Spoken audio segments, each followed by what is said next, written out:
তো আগের ভিডিওতে তো দেখতে পেরেছিনি যে কত জায়গা পেরিয়ে এসে অবশেষে নেদারহাট লেখাটা চোখে পড়লো। এখনও এখান থেকে নেদারহাট 52 কিলোমিটার দূরে, এখন অনেকটা পথ যেতে হবে। এরই মাঝে ঘাগড়া বলে একটি জায়গা থেকে আমরা আমাদের লাঞ্চ করে নিয়েছি। আর এখানে সত্যি কথা বলতে আপনি কোনো হাইফাই রেস্টুরেন্ট কিছু পাবেন না।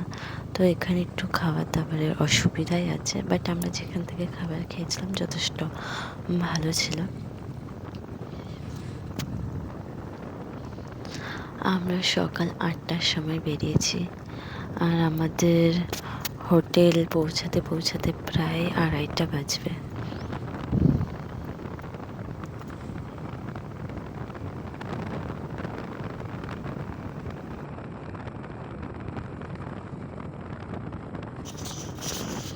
মনে হচ্ছে কোথায় চলে এসেছি, রাস্তায় যেন আর শেষ হচ্ছে না।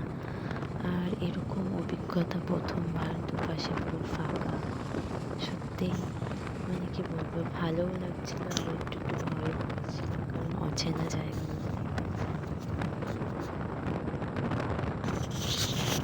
এখানকার মানুষই বেশি খুশিতে রয়েছে, কারণ এরা খুব অল্পতেই সন্তুষ্ট, এরা খুব অল্পতেই খুশি। সত্যি দেখেও ভালো লাগে। আর এখান থেকে তো রেলপথ অনেকটাই দূরে। হয়তো এখানে এমনও অনেক মানুষ আছে আজ পর্যন্ত হয়তো ট্রেনও দেখেনি, হতে পারে। এখানে ট্রান্সপোর্টের সত্যি ব্যবস্থা খারাপ। আর যারা নেদারহাট ঘুরতে আসবেন তাদের রাঁচি থেকে হয়তো কার বুক করেই আসতে হবে।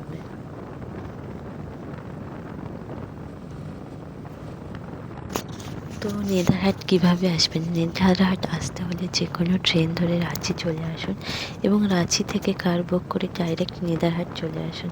রাঁচি থেকে অ্যাভেলেবেল কার পেয়ে যাবেন। এবার নেদারহাট এসে কী কী দেখবেন? নেদারহাটে দেখার মতো অনেক জায়গা আছে। এখানে যেটি দেখবেন সেটি হচ্ছে pine forest, Netarhat lake, Netarhat school, chalet house, Betla national park, upper Ghagri, lower Ghagri waterfalls, আর ঝাড়খণ্ডের সবচেয়ে উঁচুতম ওয়াটারফলস লোধ ওয়াটারফলস, যেটা নেদারহাটেই আছে। নেদারহাট থেকে 66 কিলোমিটার দূরে। এছাড়াও হচ্ছে বেতলা ন্যাশনাল পার্ক আছে, কোয়েল ভিউ পয়েন্ট আছে, ন্যাসপাতি বাগান আছে। যদিও এখন ন্যাসপাতি সিজন নয়, ন্যাসপাতি দেখতে হলে জুলাই থেকে অক্টোবর মাসের মধ্যে আসতে হবে। যদি আপনাদের নিরিবিলি শান্ত পরিবেশ পছন্দ হয় এবং প্রকৃতির মাঝে থাকতে চান, তাহলে অবশ্যই একবার নেদারহাটে এসে ঘুরে যাবেন। সত্যিই মন মুগ্ধ করার মতো। আর এখানে থাকা খাওয়ার কোনো অসুবিধা নেই।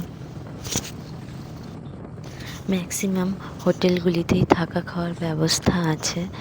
আর যেই হোটেলগুলিতে খাওয়ার ব্যবস্থা নেই, এমনিও আপনি খাওয়ার জন্য রেস্টুরেন্ট পেয়েই যাবেন। আর এখানে আপনি অ্যাডভেঞ্চার যদি এক্সপিরিয়েন্স করতে চান, তাহলে এখানে টেন্টের ব্যবস্থাও আছে।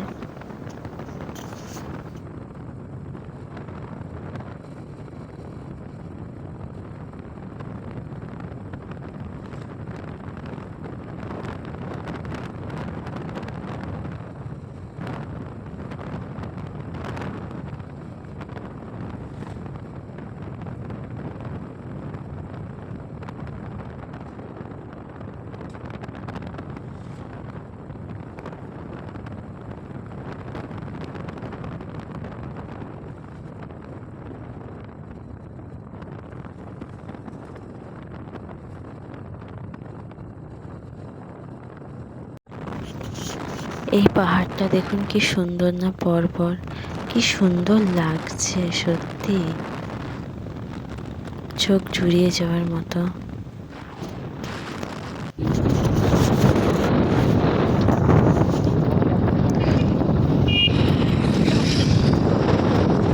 আমরা এখন আবার আস্তে আস্তে পাহাড়ে উঠছি।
হোটেলে প্রায় পৌঁছে গেছি। আবার একটু রেস্ট নিয়ে আমরা ম্যাঙ্গোলিয়া সানসেট ভিউ এবং পাইন ফরেস্ট দেখতে যাব।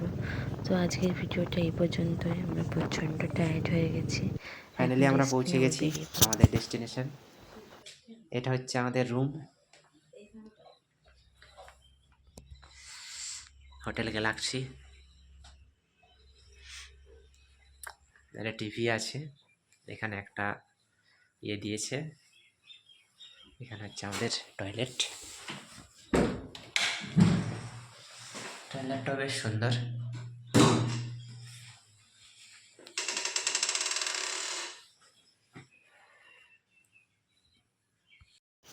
এই যে রাতের বেলায় আমাদের হোটেলের ভিউ। হোটেলটা বেশ খোলামেলা, আর সবচেয়ে ভালো আমাদের রুমের ব্যালকনি থেকে লেক দেখা যায়, লেক ভিউ পয়েন্ট আছে। তো আজকের ভিডিওটা এই পর্যন্ত। থার্ড পার্ট নিয়ে খুব শীঘ্রই আসতে চলেছি।